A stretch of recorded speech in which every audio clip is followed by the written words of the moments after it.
Hey everybody, it's Amy Graham, the Badass Valkyrie, and this is the Finding 52 focus for the week of November 29th. It is the 48th week of 2021, and we are nearing the end.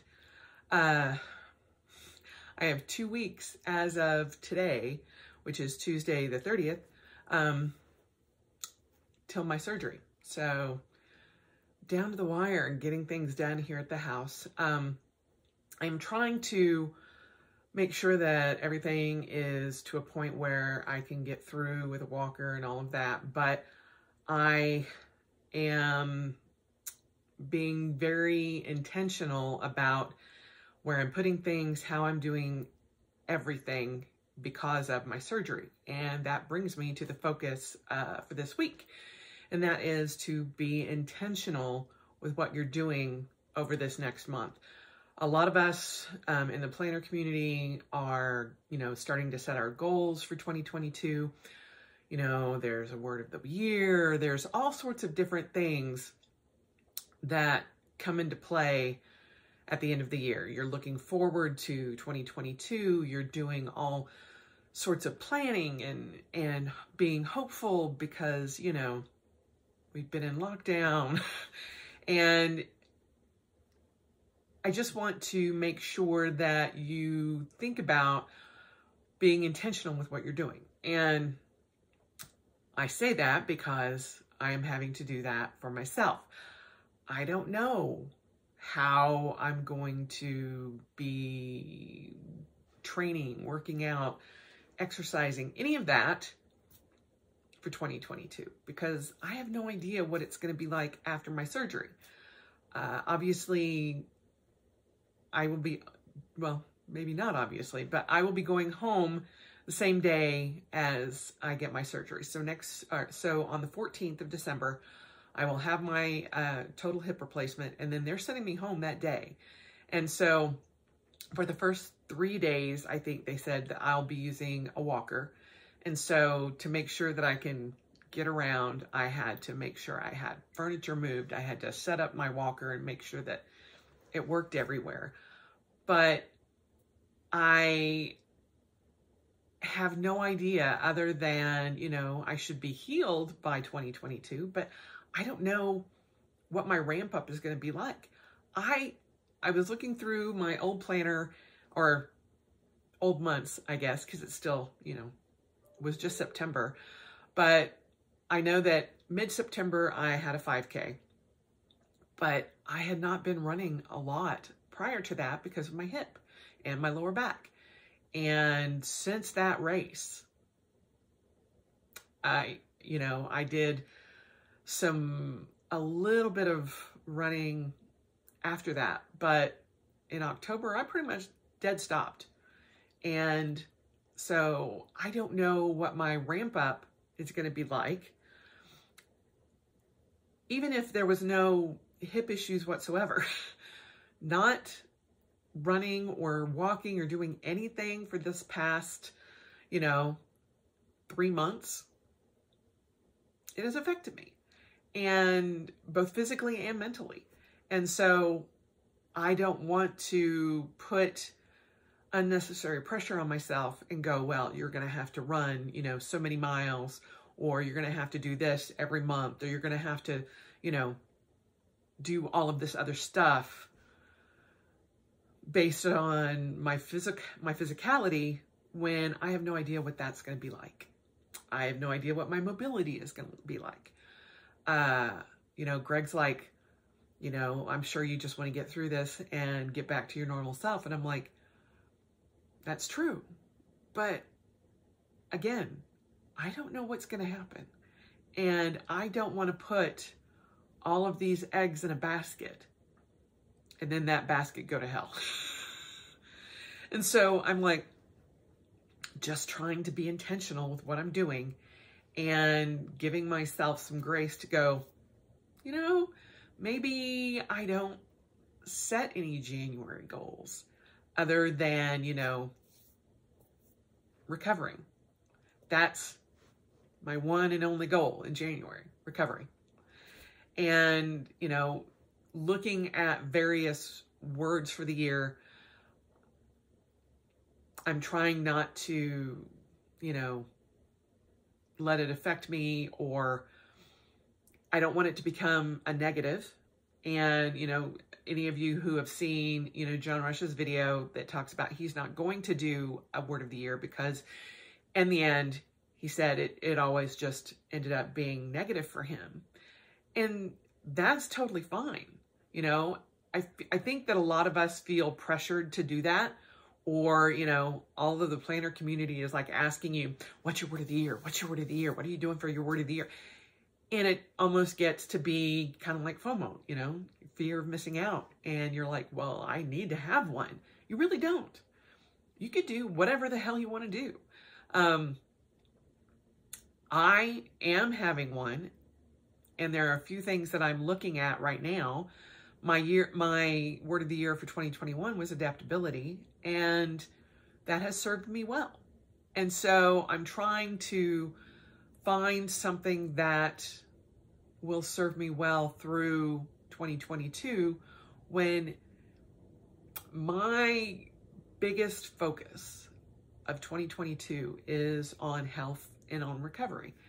But, you know, and a lot of people are like, well, make recovery your word. And I'm like, after I recover, then it's like, but it can also have some other connotations. Recovering from the pandemic, recovering from, you know, being basically a shut-in kind of thing, you know, but I want something a little bit more positive. And so I'm trying to be very intentional with what that word is. And I haven't found it yet, but I have gone through a lot of my planner plan and figured out, okay, is this going to work for what I want it to do? And later on this week, you guys will see, like, I have a video of my Moxie Life unboxing. And then I also have a video already done about how and why I am using 4 Hobonichi weeks this year. And I've realized that I like to compartmentalize a lot of things, and it makes much more sense for me that way. And that's why I have multiple planners other than Planner Prime. That's my workhorse bad boy, and I love it. So that's not, I mean, most of my stuff is not changing. I've just had to make some adjustments because of how the Sumkin planner changed, and it actually worked out for the better. And you'll see all of that if you want to watch it. But I had to go through that and be very intentional about where I'm putting things and why I'm putting things there, and figure all of that out. And there are some things that I'm not going to be using that I purchased, but it just didn't make sense, and it was extra. And I'm like, I on top of everything else, I do not need to be extra. And there are some other things that I want to do. And so trying to minimize all of the extra and just be like, okay, let's streamline this and make it very, very intentional for me. And I think, you know, the plan that I have is that. And I am applying that same theory to the house. You know, other than having to fit this giant ass walker upstairs in my bedroom, there were things that have been there forever that didn't really seem to function correctly, but it was there. And I had this big, like, cube holder, but it was like a metal one. It wasn't like the big Calexes from IKEA, but it was like a soft-sided one.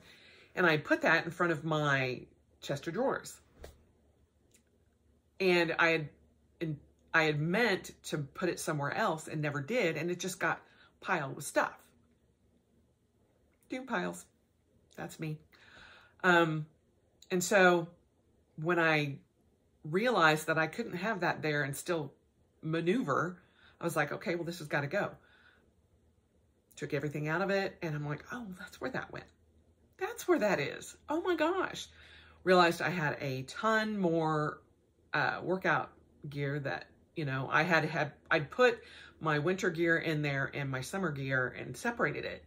But my brain was like, I don't even know where this is. So tangents in my head, I took everything out and got rid of that, much to the dismay of my cats, who were like, that one cube was ours. Why did you take away our one cube? Because they would get in there and sleep. That was intentional because Heimdall loved it and it was low enough that he could get in there. Anyway, when I removed that, I'm like, well, okay, I need to put all this stuff somewhere. And so I sorted it out, got rid of a lot of it, and go to figure out what the hell was in my drawers because it'd been so long since I'd been able to get into them. I was like, are you kidding me? There is an entire empty big drawer right here. Why was I not using this? So being very intentional with where I'm putting stuff so that I know what's there, and trying to get rid of stuff that I know 110% I'm not going to get back into. I'm tired of having workout gear and stuff from when I was fighting and was 50 pounds lighter going, I'll get back into it. I'll get back into it. No. You are never going to be back to working out and training 5 hours a day, 7 days a week. Never going to happen again. Not unless not unless they create a geriatric league. And even then, my doctors will be like, yeah, no, you're not doing that. So I'm like, why am I holding on to this? In the back of my head, I'm like, well, yeah, but if you get your paniculus removed, then you can get into, I'm like, it is not worth my sanity to keep workout gear that is 3 sizes smaller than I wear right now. 3 sizes smaller. Some of them 4 sizes smaller. And I'm like, no. It was a pipe dream to begin with, but yeah, I am not going to be that fit again, unless something radically changes, because my body's not going to allow it, for one. Not just mentally, but my body is like, no. You are now 7 years older. Let's be real. So I made an intentional decision and just be like, no, you have permission to go out and get new things when or if that ever happens again. If I get my, paniculus surgery, my tummy tuck, basically, done, and I'm suddenly 4 sizes smaller, great. You can then go out and purchase new gear.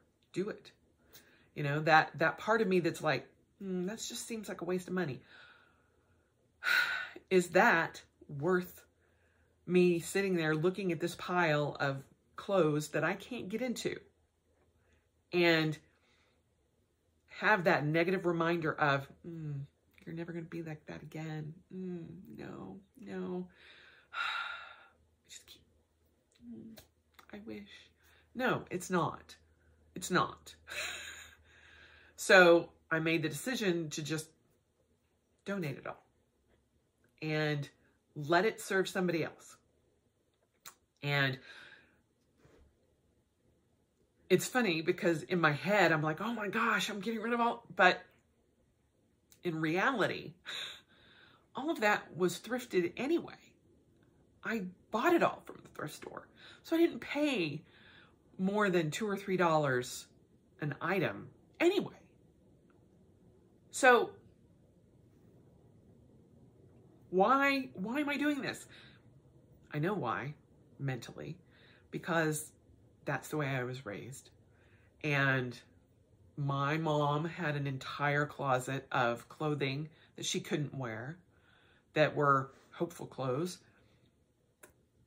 And it's like, why? Why? I had the reverse issue when I lost all my weight. I still have my big clothes, and I was wearing clothes that were 5 sizes too big a lot of times. And finally, I was like, there are perfectly good thrift stores. You can get rid of these. You can donate them. And other people who have a hard time finding larger size clothes can benefit from that. Got rid of it all. And started slowly over time buying clothing that fit. And there were some things, I mean, I had in my bedroom, our thrift stores here have like a dollar day. And so I would just go in and buy 2 sizes down, just enough to get me through however long it would take me. Some of the things I would only wear for like 2 weeks, and then I would be sized out of them. I'd turn around, donate it, get a discounted coupon, and just do the same thing over again. And it was a cycle of life for those clothes. And, you know, it was always a treat going in and go, ah, this is too big. Donate this back. Oh, I can get into this. And, you know, there were times when it was like, oh, I really want this. I really loved this. And now it's way too big. That was a wonderful time for me. Not so much a wonderful time when I'm sitting there going, oh, these shorts are too little. I can't wear those anymore. We'll put them away. Eventually, I'll get back into them. Year after year after year, I just look at them and go, I'll get back into them. I'll get back into them. No. Let's do that same thing and reverse and donate it. And, you know, I had to sit down with my brain and go, look, this is causing negative reactions for you. How about we get rid of that negative reaction, get it out of the house, let it benefit somebody else, and you just have clothes that fit. And when those get too small or too big or whatever, just buy new ones. I think all of us have played that game of, I'll get into it sometime. I'll get into it sometime. Or, I really like this. It's too big. It looks awful on me, but, you know, I don't want to buy new clothes. Society and, you know, our own history has made us hang on to things when we should just let them go. This is not a video for minimalism or anything like that. It's just be intentional with what you have. If it serves you, great. My 6 planners serve me. Other people's brains may not work like mine. Great. If you can fit everything all in one, I am impressed with that because I have tried it and I can't. My brain just doesn't work that way. And I'm okay with that because it works for me. I would much rather have 6 planners that I get into every day than one all-in-one planner that gives me such anxiety to try to get into it and gives me overwhelm every time I open it. So what? It's me. It's my own thing. And that's what's important. It's what works for me. And so I am trying to be intentional. And intentional is actually up there for the word of the year for me. It's being intentional about everything that I do. You know, I am trying to focus on my health and do what's good for me, for my body, for my mental health in 2022, and not let the brain goblins win and not let stress get to me and not let pandemic fear get to me, and start living my life again and as I can. But I have to get my surgery done. Then once I have recovered from that, I have to worry about getting my left hip done. But I feel like that will be much easier because I will know what to expect. And so many people have told me, oh, it's going to be easy. You'll be fine. You'll be fine. And I get that. But until I go through it, I don't want to put all those eggs in a basket and go, I'll be fine. Because what if I'm not? Then that will spiral me out of control because I did not prepare for that. And so I'm just being intentional with my thoughts, with what I'm doing, how I'm setting everything up to prepare just in case. And if nothing happens, great. If it all works out like a dream, yay. It'll be much easier to just get right back into my routine. But if I can't get back into my routine, I want to be mentally prepared for that. So I'm being very intentional. So be intentional with what you do this week, this month. And don't let everybody tell you how you're supposed to be, what you're supposed to do, how you're supposed to do it. What works for you works for you. As long as you're being intentional with that and you're not trying to do all of these different things because everybody else, including me, have said, you know, this is the greatest thing since sliced bread. People prefer Cultivate What Matters over Moxie Life. Great. I had no problems with Cultivate What Matters, but it seemed like the Moxie Life Planner works better for me, for my brain, the way I think about things. And so far, so good. You know, all I can do is try. And I have made very intentional decisions about things this year and for the coming year. And I'm in a good spot. I'm extremely happy with how things have gone. And as long as I don't get sick or have a fever or have a cold, everything will go as planned. Hoping. And so, you know, I went to one store on Black Friday because my brother asked me to, because there were certain things that he needed to get. Went, did that, came home. Cleaned my bathroom, deep cleaned my bathroom, got rid of stuff. Oh my gosh, so much stuff. We will not even go into how much makeup and face creams and stuff that I've had, but they were just so old and out of date that I'm just like, chuck. So be intentional with what you do going through this last month of the year and going into 2022, and see how that serves you. That's the focus for the week. I hope you guys had a wonderful Thanksgiving, and I hope you have a fabulous Christmas, holiday, Kwanzaa, everything, solstice. And so, you know, I'm looking forward to that for me. So I will be home, obviously, and Christmas will be me and Greg here because I cannot risk infection. And so seeing family is kind of off the table right now, but I'll see him on Zoom and we'll do that. But anyway, end of the video tangent. Anyway, I hope you guys have a great rest of your week, and I will talk to you soon.